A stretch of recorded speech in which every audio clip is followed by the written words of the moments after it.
What are sprints, dude? They sound sweaty.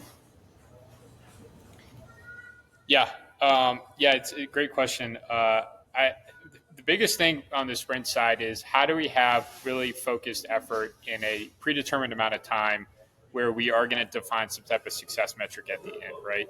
And how do we kind of work in these blocks so we can consistently move forward, kind of keep climbing up the mountain, and we're confident that we actually have some direction and we're making some type of progress. I think without having this kind of sprint structure, a lot of work might feel like you're kind of spinning your wheels, and it might feel kind of Sisyphean, like you're kind of rolling the boulder up the hill and it's just rolling back down, and you don't really know what you're doing. So I think it's really important to set up things in sprints, to have clear goals, and to just have a clear timeline on when you're going to go back and measure if you were successful against those goals.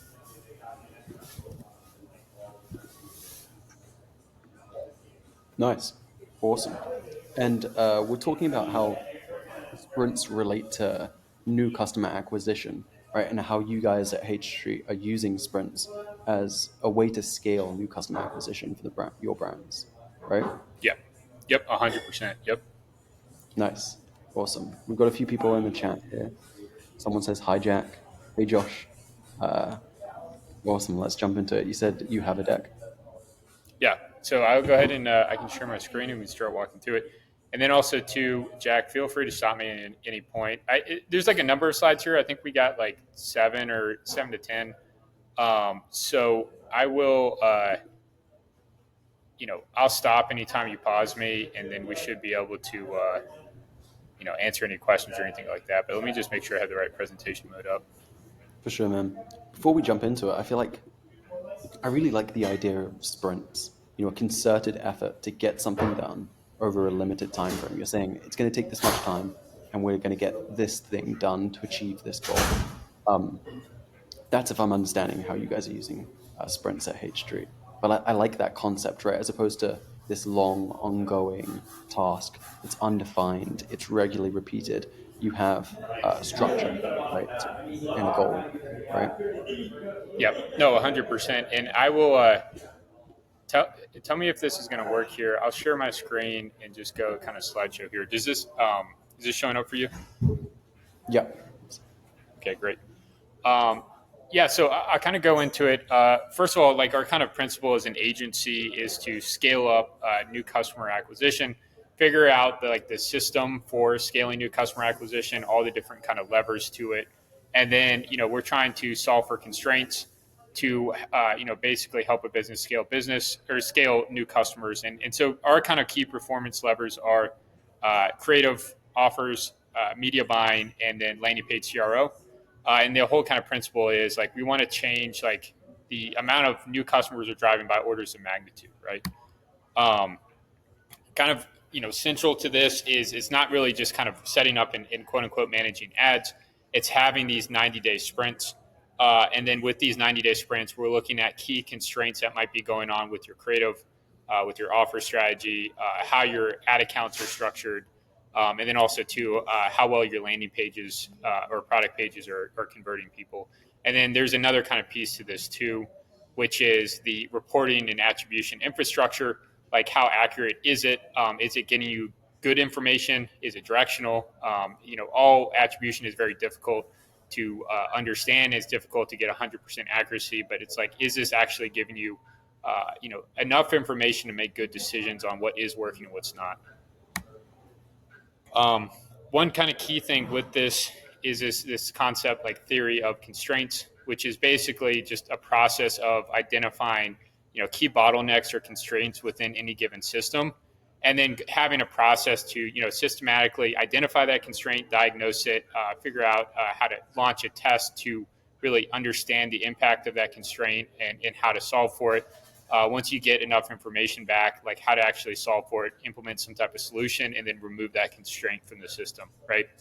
And the way our kind of philosophy or principle as an agency is, growth advertising is just that systematic hunt for those constraints, having a really good diagnostic process, and then removing those constraints. And that really is where growth comes from, and what is technically optimization.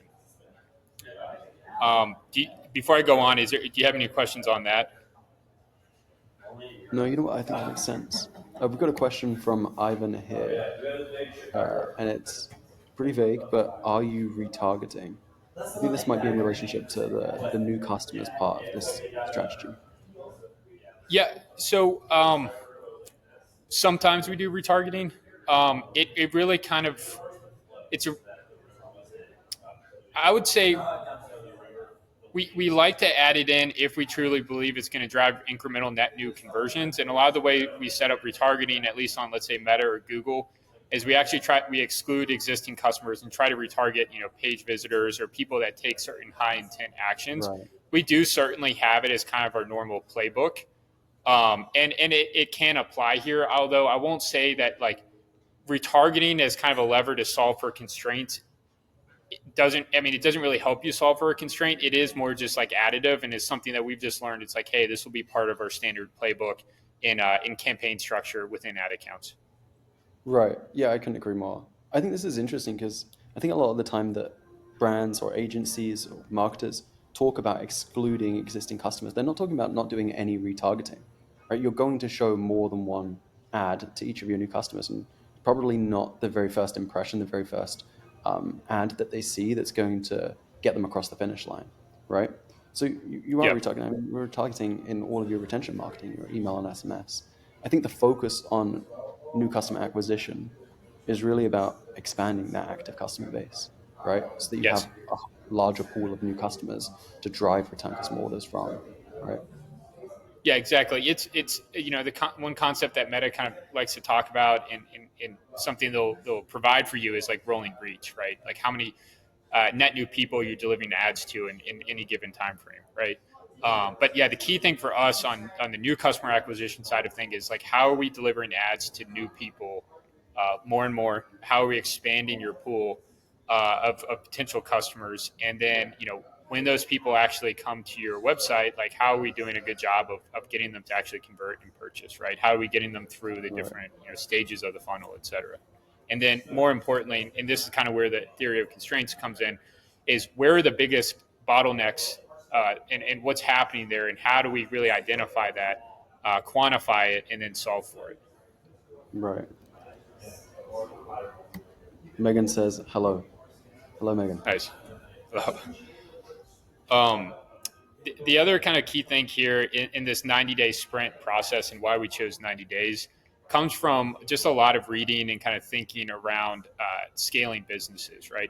So there are a lot of quote unquote like business operating systems, and there are books on these systems. The most, I would say, commonly known one is called EOS, which is the Entrepreneurial Operating System. This book, Traction, describes a lot of the different pieces to it. But there are other kind of important ones, Scaling Up and Rhythm. But basically, each of these scaling, methodologies, they always really focus around a 90-day sprint. And the kind of common theme here is humans have a lot of trouble understanding how to set goals and really execute against those goals in timeframes that are longer than 90 days. So it's really difficult to do annual planning. It's also really difficult to do like 5-year planning. So the best kind of time frame to do any type of work as a collective group with like a team is 90 days. And that is something that is a clear through line with all these different types of like business scaling books. So we kind of took this signal and then we applied it to what we do to help scale brands in terms of new customer acquisition. So we effectively set up all of our objectives in these 90-day goals when trying to solve for different constraints for these businesses. Another kind of, and sorry, any questions on that? No, let's keep moving. Cool. Another key thing here is why we chose like these levers. And so this just comes with a lot of trial and error, and also to my personal experience around scaling brands. But I found that there are really 4 key areas that if you make optimizations in these areas, they will have the biggest, most dramatic impact on the success of your business, especially as it relates to new customer acquisition. And so the first one is your offer. The more clear, the more urgent, the more valuable that offer is to your potential customers, the more impactful it's going to be, right? And the better and better you get at really optimizing that offer, the better everything else is going to be. Your ads are going to perform better, campaigns are going to get more efficient. People will convert faster on the landing pages. So if you can be super clear on something that you want to present to a prospective customer, as to why they should buy from you, if you get really clear on that, you will be successful. And a lot of brands kind of gloss over this. They just think, hey, if I just kind of present my product and say buy now, or if submit your email, you get 10% off, that's enough. And the reality is, especially with how crowded D2C is today, how distracted most consumers are today, you have to get super, super clear on your offer, and you need to make it really compelling. Another key lever here, and this is what most people talk about on D2C, Twitter and LinkedIn, is creative, right? You need to have good creative quality. You need to have good creative variety. And then you also need to have a strategy for how you're going to, create a content pipeline for creative, and then how you're going to test it on these ad platforms. If you're limited by creative, if you're only launching 1 or 2 ads a month, you're really not going to move the needle too much for your brand, especially if you're heavily dependent on digital advertising. The other key thing is how you're structuring your ad campaigns for scaling, for optimization. In Meta, in Google, TikTok, or Snapchat, there is a lot of kind of strategy to how to structure these campaigns specific to each platform. And if you're kind of missing that, if you're setting up things that really don't present you the opportunity to understand different performance levers within the ad accounts and how to kind of tweak them to make better performance, you're really not going to do too good of a job scaling up new customers. And then the last piece is, you could do all this stuff to make your product and brand really attractive to your customer. But once they hit your website, it's a different story. That website ultimately sells the product and converts your customers. And if they can't, navigate your site, with enough, with no friction, or if they can't find what they're looking for, if they don't have, the product sizing or colors they want, if it's difficult, and there's too many clicks to actually make that purchase, no amount of work you can do on the front end is actually going to improve sales. So you have to be I couldn't really agree more. clear about. Sorry, uh, Jack, do you have a question? No, I was going to say I couldn't agree more. I think that a lot of people attribute the performance of an ad, right, to the ad, right? There's this term, Yep. return on ad spend, ROAS, right? But what if somebody clicks on your very good ad and then they see a white screen for 8 seconds because your website's super slow, Yes. all right? Your ROAS isn't going to be very good, and that extends to every experience that they can have on a website. When people are shopping online, a lot of the time, especially for low AOV products, right? For impulse buys, with a less discerning customer, people are in like zombie mode, right? Picture somebody who's walking around a grocery store with a cart. They're just trying to get it done. They're just trying to get their groceries in the cart and go home. They're not thinking. You kind of have to think of your customer website in a similar way. Not that they're totally incapable, but that you want to make that process of going from discovering the product in your ad to having it in their cart and checking out as frictionless.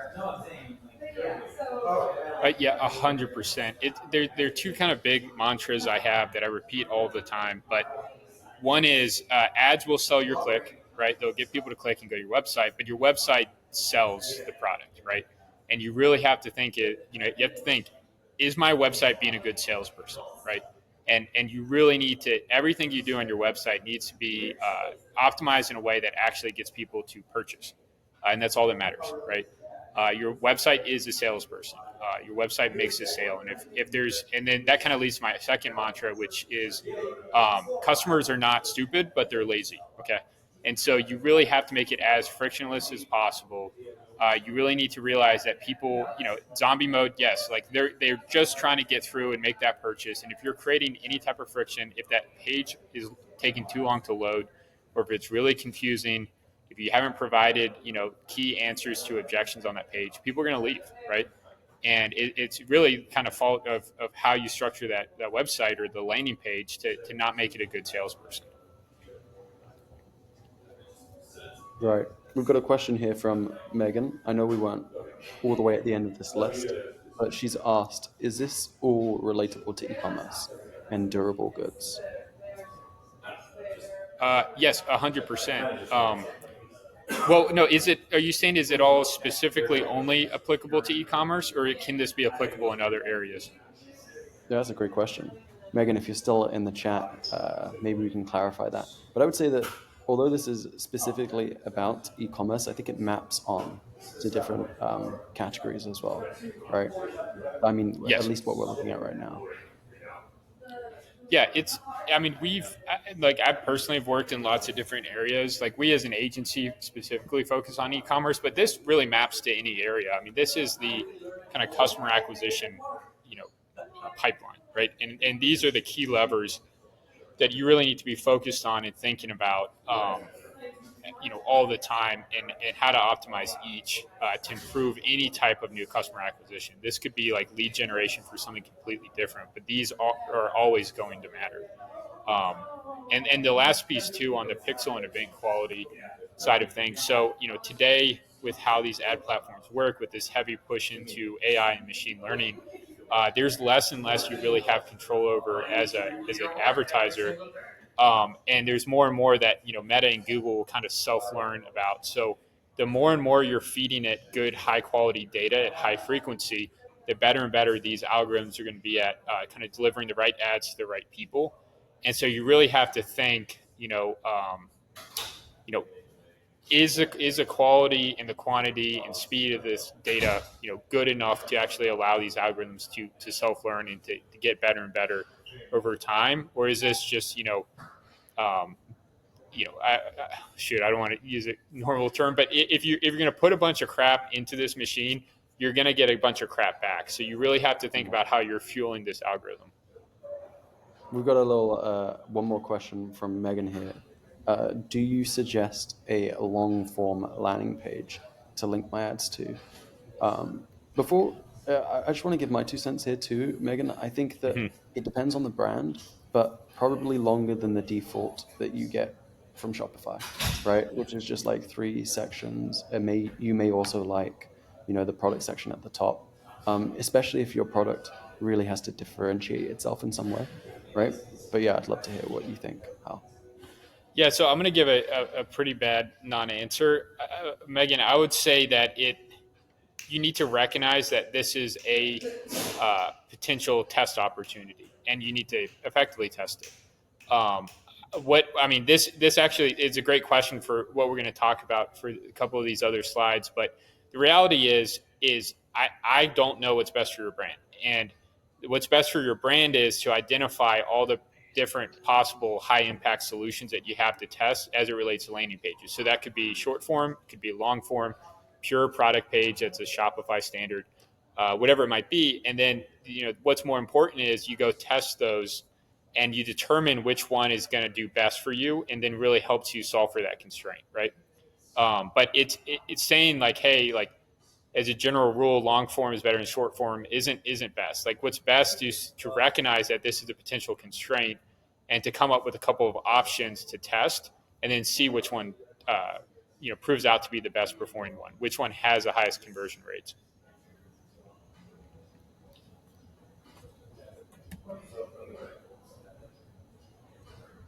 Awesome. So just kind of going into the logic of this too, and why these levers are important is one is this is kind of the complete journey for acquiring a new customer, right? They first see the ad, they go back to make that purchase. The second thing is anywhere, if you improve KPIs at any of these kind of levers, it's going to have big downstream impact. So if you can radically improve click-through rates, view-through rates, et cetera, from your offer perspective, that's going to do a lot better job actually improving your conversion rates on your landing page. The other key thing to note is with testing, these levers are going to give you the highest performance variance. And so what that means is um, I didn't have listed here testing button colors on your landing page. And the reason for that is like button color testing is pretty low variance. It's not going to have this radical big impact on your performance of let's say new customer CAC. So you really want to figure out what actually has the biggest swings in performance, and how do I test for that first? How do I create like a really high variance of what I'm testing for? A lot of what people say on the creative testing side of things is like big swings, right? you want to have very distinctly different things you're testing, because if you have a winner on one, it will dramatically improve your account. Sometimes you're going to have a lot of duds, but at least it's going to give you a much clearer idea of like what the potential limits are to how you can improve performance. The other key thing here is for most D2C brands, you can own each of these levers with really just one person operating it. With everything we're seeing today with these different tools and platforms that are constantly getting improved and enhanced with AI, one person can do landing page optimization with, let's say, Replo, but they can also build out ads very easily in, let's say, Canva, and then they can also do the media buying. So one person can really optimize each of these levers. And then the other key thing is each of these performance levers have a pretty clear KPI that you can track and determine, if your tests are successful or not.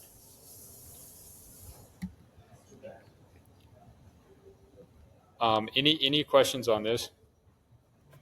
Doesn't look like we have any in the chat, but guys, drop your questions in the chat and I'll get them over to Hal. Awesome. Okay, so really just kind of going to the last piece here before we go into the actual 90 days and why the 90 days is important. It's just like the diagnostic process and the testing process around solving for constraints. So the key thing is figure out the biggest bottleneck. It might just be you don't have enough creative volume, right?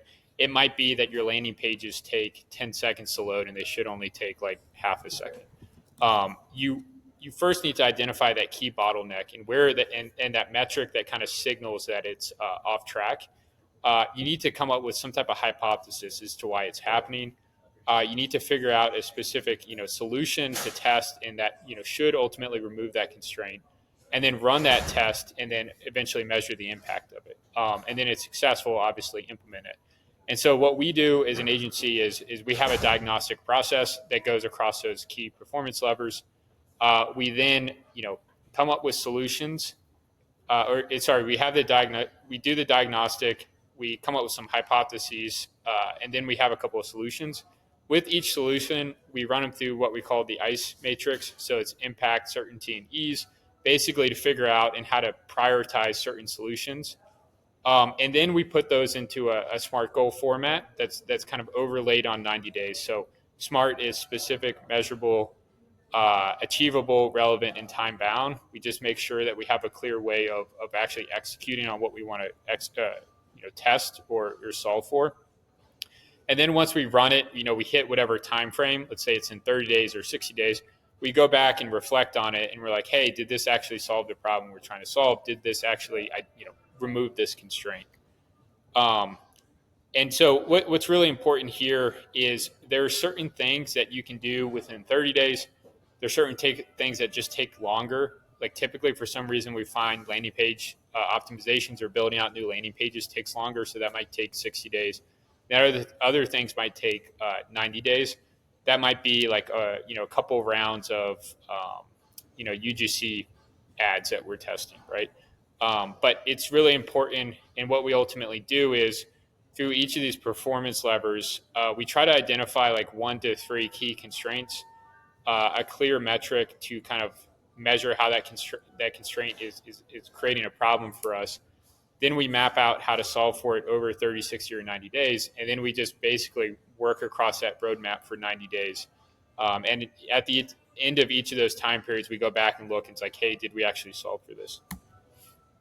And then an example here is what this kind of looks like is, this is what we do as part of our normal onboarding, but we'll do in 30 days, we'll kind of identify some very quick wins we can execute on across each of those performance levers. 60 days, we do a lot more kind of aggressive testing and really kind of push, as much as we can against, performance and seeing where we can scale. Then 90 days, we typically cut back on something, and then we double down on what's working, what's not. And we from that kind of initial run, then we'll start building out more methodical 90-day sprints to kind of address each of those areas.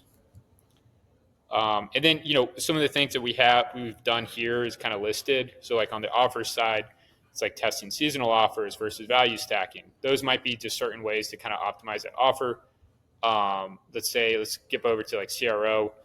that might be like setting up, a more simplified checkout, setting up like payment flexibility for purchasing, whatever it might be. But these are kind of small tactics that would be like, hey, we're going to test this and see if this helps us improve, conversion rates.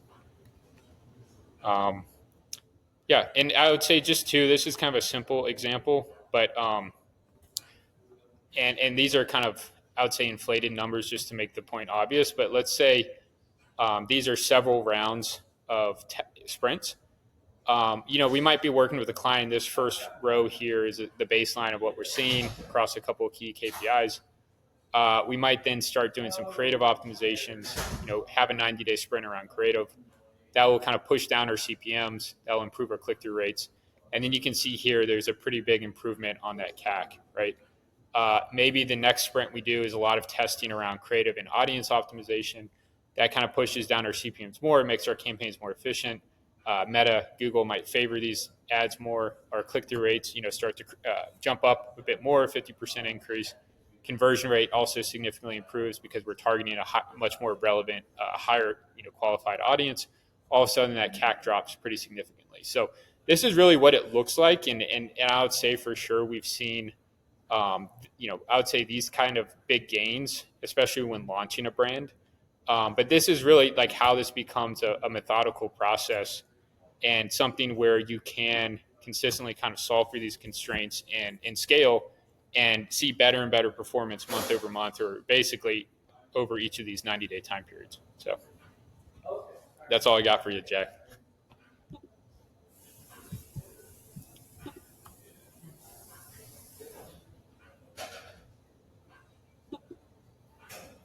Sorry, it sounds like we have a little bit of a delay there. That was No awesome, worries. though, Hal. Yeah, for sure. Yeah, definitely happy to answer any questions. I hope I don't know exactly how much time we want to dedicate to this, but I'm happy to answer any questions and kind of go into any detail. For sure, guys. If anyone has any questions, feel free to drop them in the chat.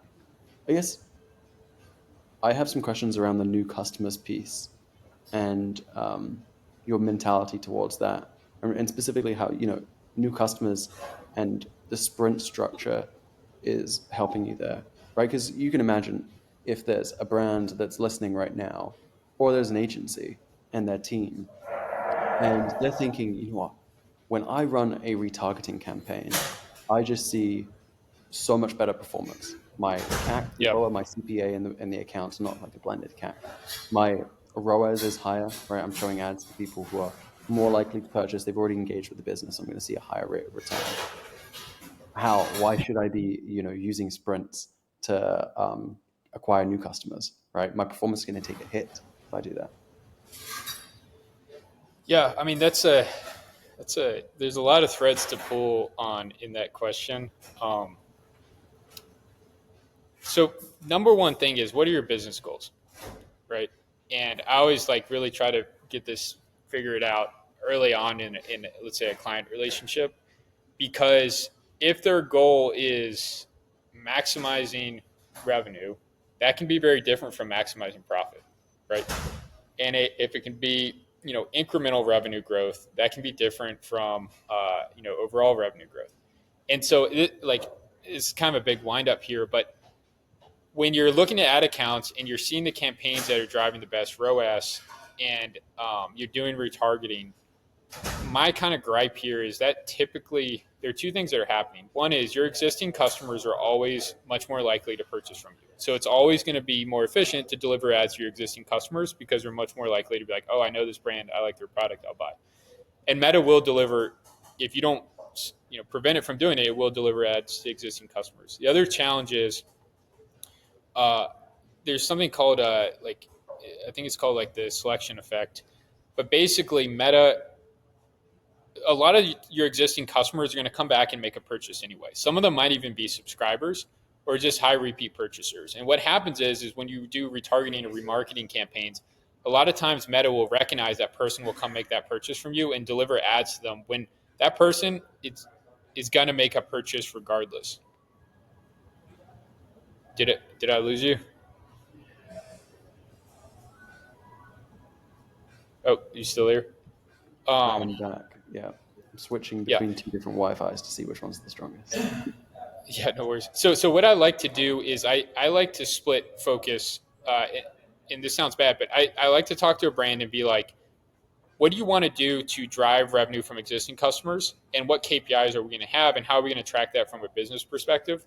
And then what do you want to do to acquire new customers? And I'm going to split out campaigns based off of that, and split out KPIs and performance metrics, because what you're doing to acquire new customers and build incremental revenue is always going to look much worse.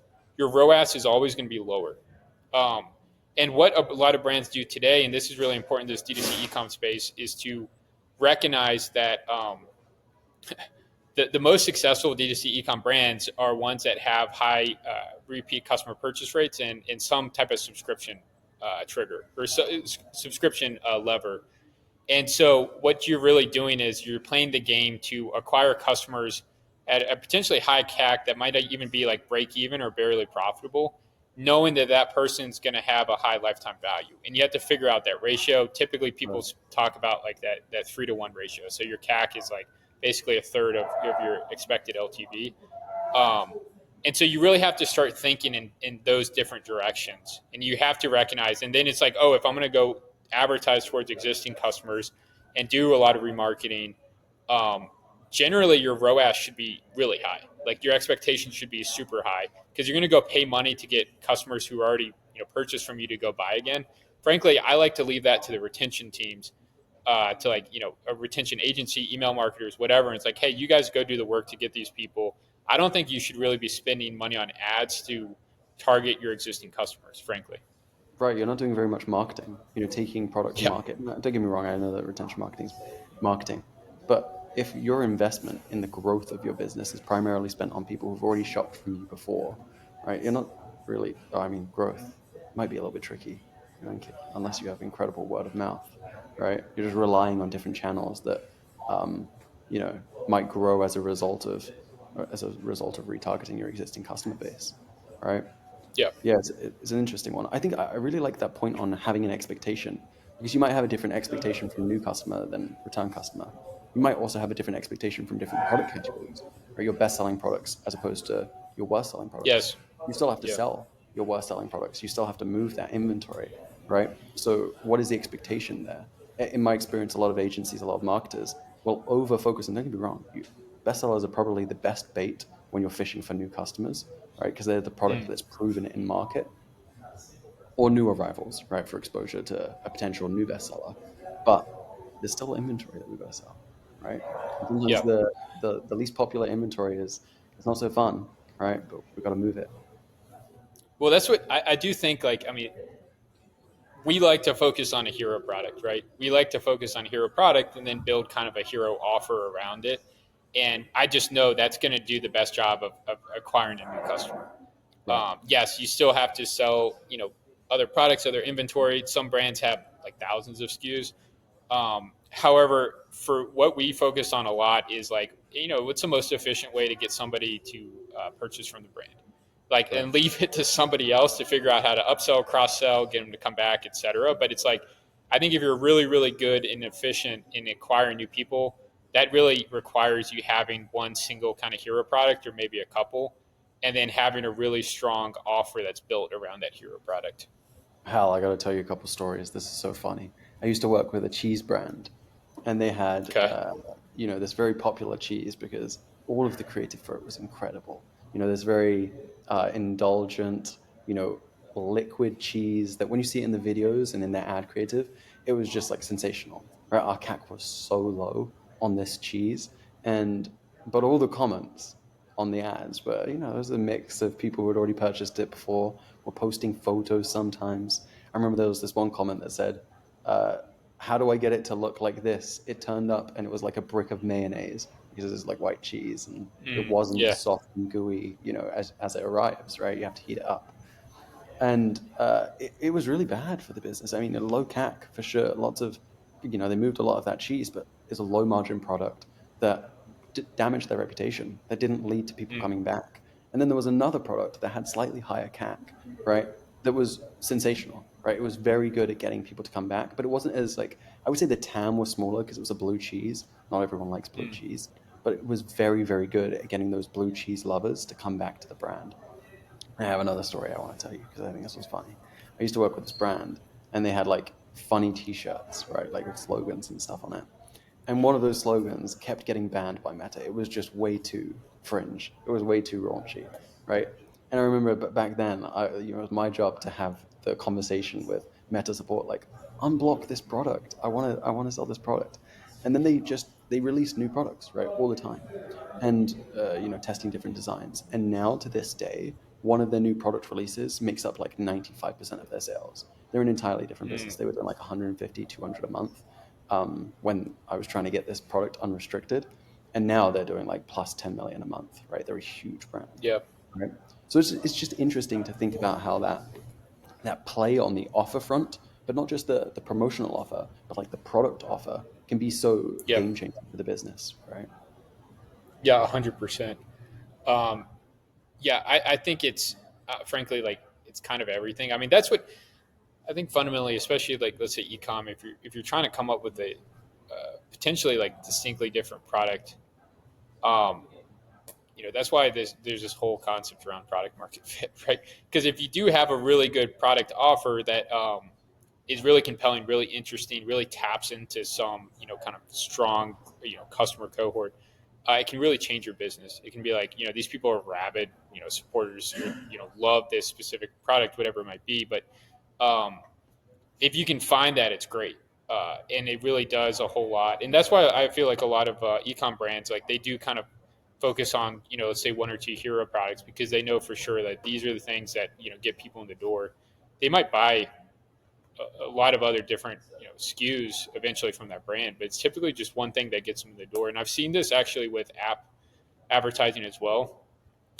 Typically, outside the gaming space, like with other types of apps, you really want to focus on one feature, and that you have like a gateway feature that it gets people most interested in coming in and downloading the app and becoming a paid subscriber.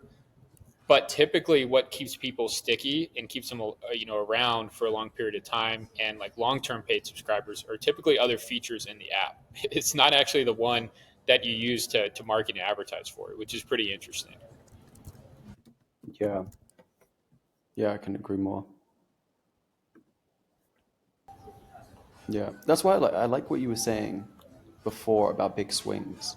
Whether it's a big swing with your website, just completely redesigning Yep. your website. The amount of Shopify stores that are running the same theme that they just like bought a couple years ago, and it's been working for them because they're doing something great with Yep. product or they're doing something great with their marketing, but their website's never had a refresh. Right? Take a big swing. Mm. Redo your website. Make it a website that you're genuinely proud of. Right? And then maybe get some experts involved so it can be a website that performs well too. Right? Or the same thing with product. Right? I've seen, and I think a lot of the founders that I've worked with are really passionate and closely connected to the problem statement that they started their brand to solve. Right? I don't know, maybe it's a skincare product that deals with the skincare problem that they have, right? Or it's a supplement, right, that deals with a health problem that they have. It can be hard when you're that person to look at shifts in what the market is asking for. And it could be just a small sidestep in the way that you talk about the benefits, but it's the same product, or a small change and innovation in the product that unlocks a huge amount of market share, right?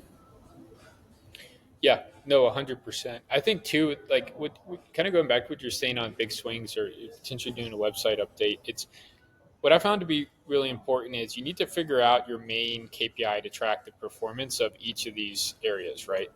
And Right. so for let's say these ad platforms, I mean, it's generally like your kind of main ad KPIs. It's your CPMS, your click through rates, and then it's the kind of other key metrics like CAC and conversion rates.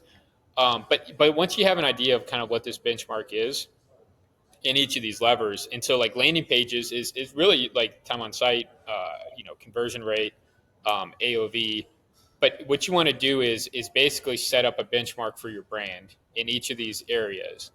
And then you need to come and basically do some research or thinking around like how far off are these metrics from like what I should expect. And Right. so, like a typical range for a Shopify store in terms of conversion rates is like 2 to 4%. Okay.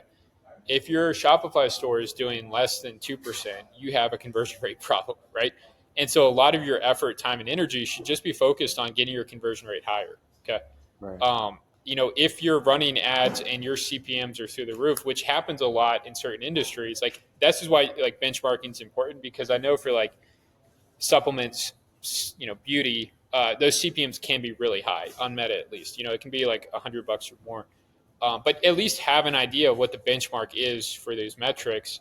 And then if it's completely, you know, outside of that, outside of some normal like standard deviation, then it's like, I need to really focus here. So let's say your brand in your industry, your CPMs are typically like $50. And then in your ad account in Meta, your CPMs are $250. You got to figure out there's something going on with your campaign structure or your creative quality, or your bidding, your budgets, et cetera. But you have to go and be like, all right, so where is this problem and how do I solve for this? But it's really important that you're not just like randomly being like, I want to go update the website, or I'm going to go, just do new types of ads on Meta. It's like, what are my, kind of key KPIs to measure performance? What's a normal kind of benchmark expectation? How far off are my KPIs from this normal expectation? And then if they're really far off, that's where I want to focus. If they're not, don't worry about it. Go focus on something else where it is really far off. Does that make sense? Yeah, 100%.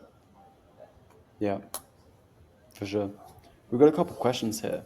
One from Megan again. Megan, thank you for asking so many questions. What about when you launch a new product and previous customers haven't subscribed? Right? Oh, that's a great question.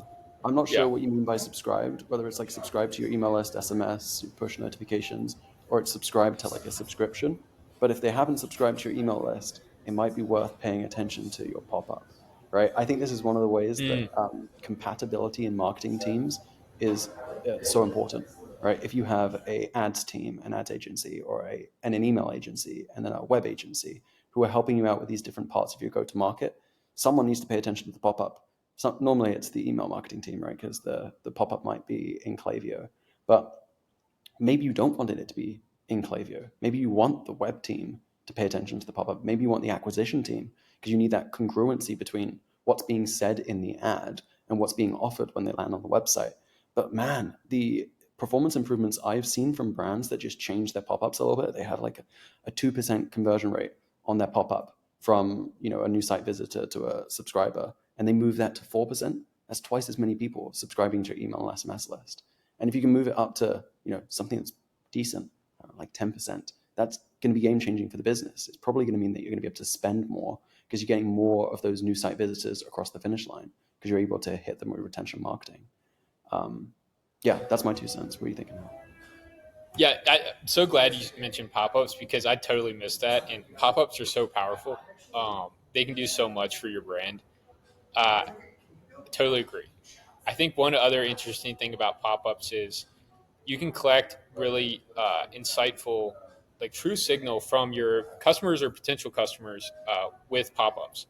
Um, you shouldn't always just treat pop-ups as just a way to give some promotion.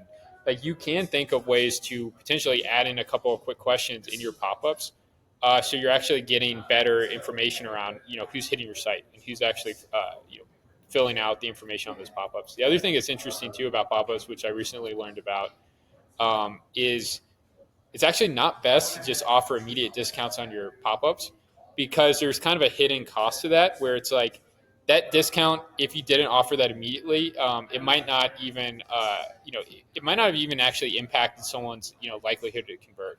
And everyone sees the same kind of discounting across all websites now. It's like 10 or 20% of it's kind of it. So it's actually, my recommendation is don't do any type of like monetary discounting, but potentially offer some other value that's just not an immediate discount. And frankly, like you might actually get like 10 to 20% back in terms of revenue just by not offering that Right. at the front end. And so what I mean by that is like you could offer, something to get into a giveaway or some type of sweepstakes. Also some type of exclusive like membership perks that isn't necessarily just immediately like 10 to 20% off, because you're effectively taxing your own business by offering that on the pop-up to everybody that hits your site. Um, and I don't Right. think it's like a distinguishing factor anymore. So yeah. And I think that tax can sometimes be way more expensive than a free gift. And the word free is Yeah, sensational, right? Like a I know. 20% Yeah, discount on a $200 product. You might as well give yeah, something for free, not a $200 product. But then you get to use the word free and you get to treat people well. What I like in pop ups recently is asking when it's their birthday. And pretty much everyone says, it's my birthday tomorrow, or like right now, give me the discount right away. And it just increases, I mean, what do they call it? Micro opt in, micro commitment, something like that. Just increases the likelihood that they're going to participate because they're gaming the system, right? yeah. No, 100%. All right, we've got a few more questions here. Oh, Megan yeah. says, I just what were you I would saying? say quickly too that to the previous question too, like if you're launching a new product, and I would say always for sure go launch that product on your owned audience. So for sure, always send it out to your, even if you don't have some customers, like if you still have like an email audience and text audience, go launch it there first. For sure, you can do some remarketing to your existing customers with that new product. But I would also say too, like I mean, effectively, you have to go take that to market. So you're going to go launch that with prospecting campaigns as well. So Yeah, I mean, if you have limited inventory on your new release, I know this doesn't apply to many oh brands, especially not the brands that are scaling, but you might as well release it to your existing customers first, right? Because it's going to be the most affordable channel. And if you can run out of stock with just your existing customers and never have to launch an ad, beautiful, right? yeah, yeah. So we got a few more questions here. We got one from Megan that says, I have a pop up with an offer, but it's not converting. I've been thinking about gamifying it. Megan, how are you thinking about gamifying your pop up? What are you thinking? What's the idea? We'll wait a second to see if Megan lets us know what her plan is. We got one from Josebet. I hope I'm saying that right. What are clear indicators that our ad creative needs a refresh? We're on TikTok, Meta, CTV, Pinterest. Does this vary by platform, and how often should we be testing new creative to proactively avoid fatigue? Mm. Yeah, this is a great question. It's a um,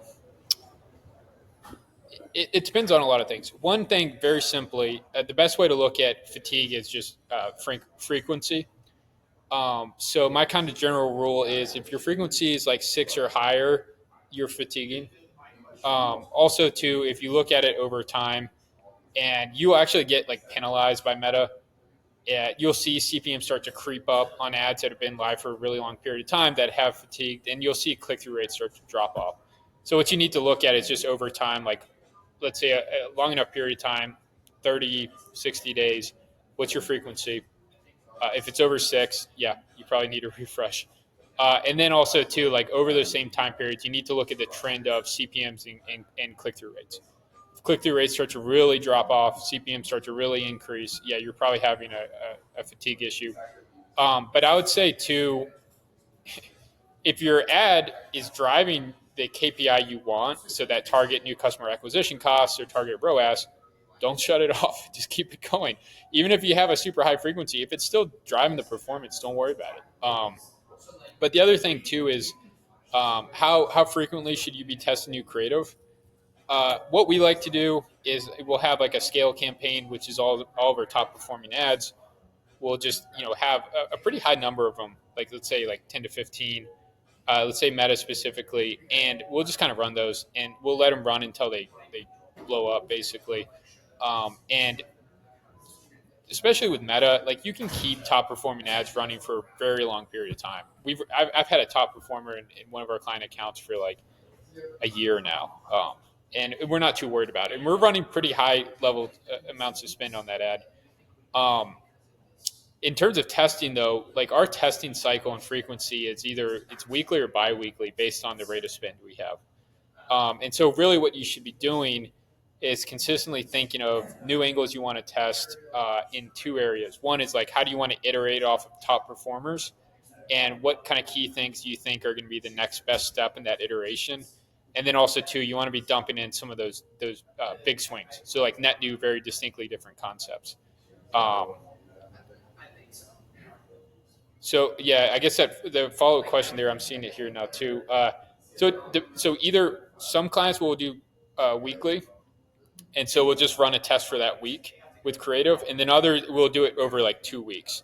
And it really depends on the amount of spend you have and your KPI. So like all tests are really defined by the amount of conversions you need to have to hit significance.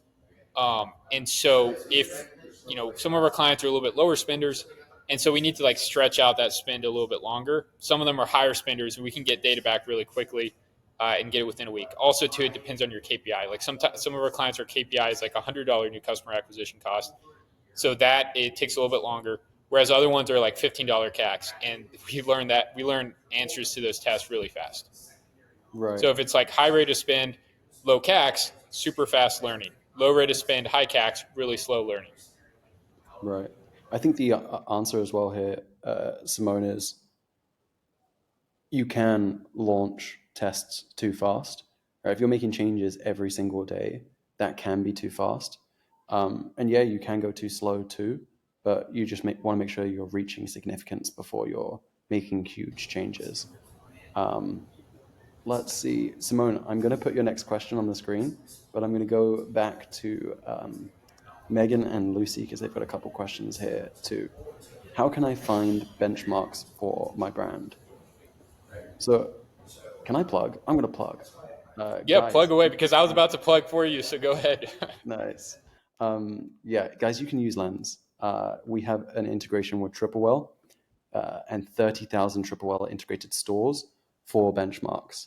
So you can come into your Lens account in Foreplay and see where you match up against cohort match brands. So brands that are in the same niche, the same AOV range, and the same revenue range, right, on an annual basis.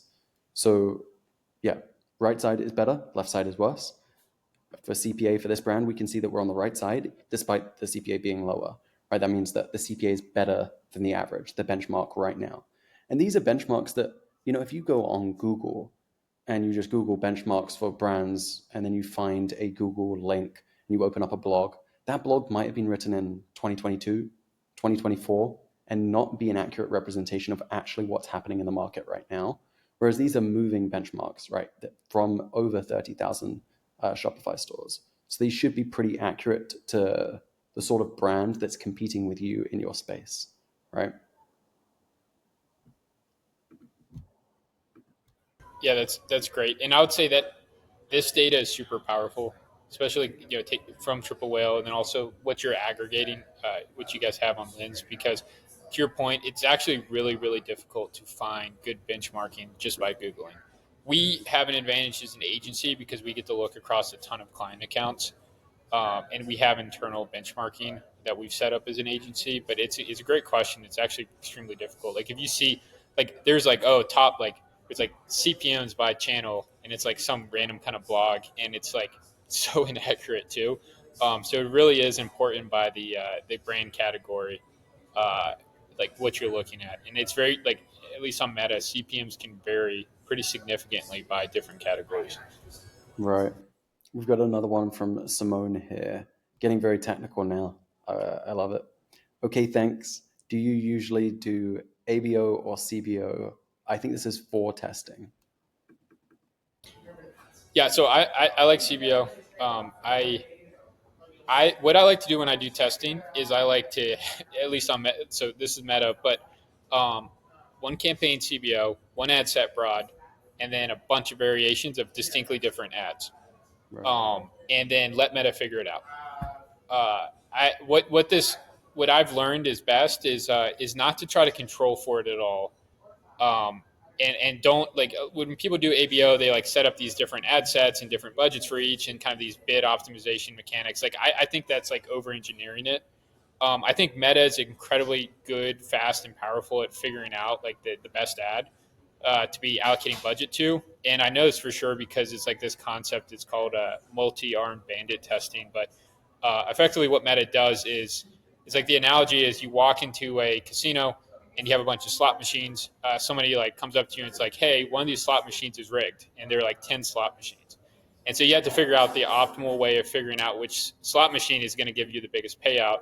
So what you do is like the kind of simple algorithm is you take 20% of the money you're going to bet. And so let's say you have $1,000, you take $200, and then you put it equally to all 10 slot machines. whichever one gives you the best payback in that test period, you take the remaining money, that $800, and you dump it into it, and that gives you the highest likelihood of finding the slot machine that is rigged, quote unquote. Meta effectively does the same thing, and you can see this when you go launch a campaign. But effectively, you'll see all of these ads basically get like 10 to a couple $100 to spend, and all of a sudden, like one or two ads will get like thousands of dollars or tens of thousands of dollars. And so that's Meta is kind of doing that on steroids with a much more complex like algorithm, but that's effectively the same concept. And so I like to use CBO for creative testing and that very simple structure to give Meta all the leverage, as much leverage as possible to figure out winners. Yeah, I have a fun analogy for this too. Yours is way more technical than mine, but mine's just like competition. I'm not sure if you watch any sports, but like if you only had one competitor in a sporting competition, it'd be very clear who would win, right? You'd be putting all your chips on black. This ad better work for me.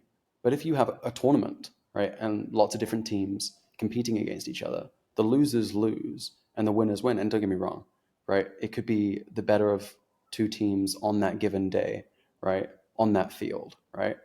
But you are finding who is winning the a sequence of bouts, right? A sequence of different competitions, and you're surviving what's good. And we have the same competition in everything that we do. If you're good at thinking, you get rid of bad ideas and you keep good ideas, right? And if you're good at acting, you act on the good ideas and you don't act on the bad ideas, right? So it's I think that you want to create that competition. If you have ABO, right, and you have lots of different campaigns, you have lots of different ad sets, you have lots of different platforms maybe that you're spending a little bit on. Sure, you're diversifying into different locations, and that might be a really good way to find opportunities. But you're not putting these things into direct competition with each other. And on Meta, we're not doing manual marketing.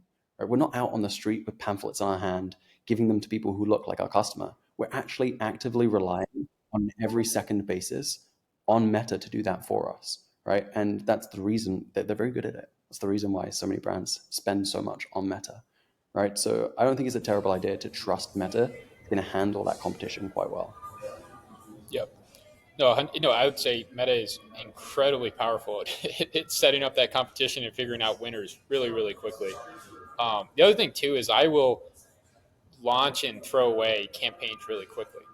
So I'll have that simple setup just to test a big batch of ads. I'll figure out a winner, shut that campaign down, grab that winner, and throw it into a scaling campaign. But like, I don't do as much media buying anymore. Like, a lot of my team handles this, but like if you ever look at an ad account that I've been in, it's just like tons and tons of dead campaigns because I'll quickly like launch these and test them at the campaign level, CBO, and then take the winners and keep pulling them out and then put them into this bigger, better structured campaign that's still very simple, but it's just like all the winning ads are in that campaign.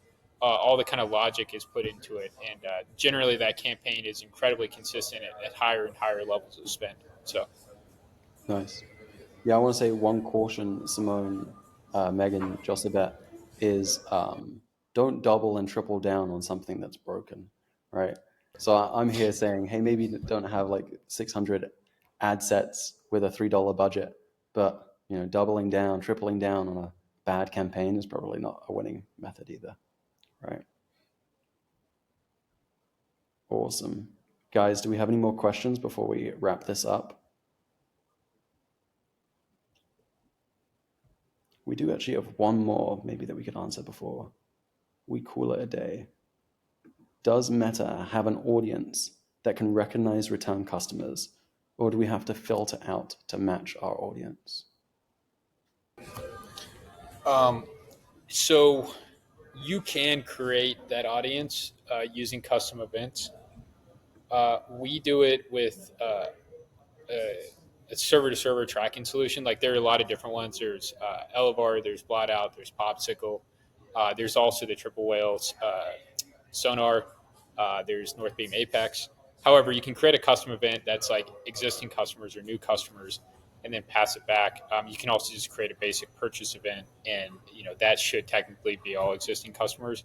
But you can create these custom events and either exclude them or target them exclusively. So it is pretty simple to set up. I like to do it with server to server tracking because you can create a little bit more nuance in how you're doing it. So like we can set up custom events for like specific product purchases or if they became like a subscriber, etc. So yeah, there are a lot of options there.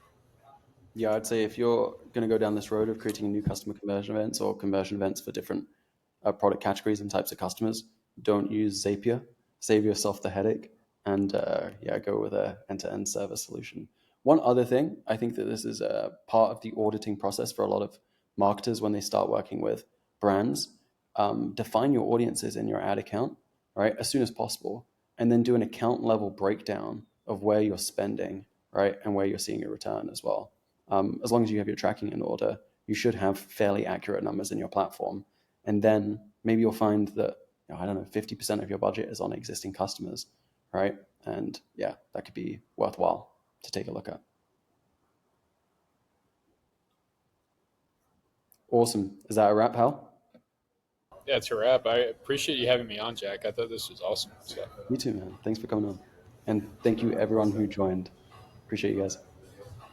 Talk awesome. soon, guys. Thanks, guys.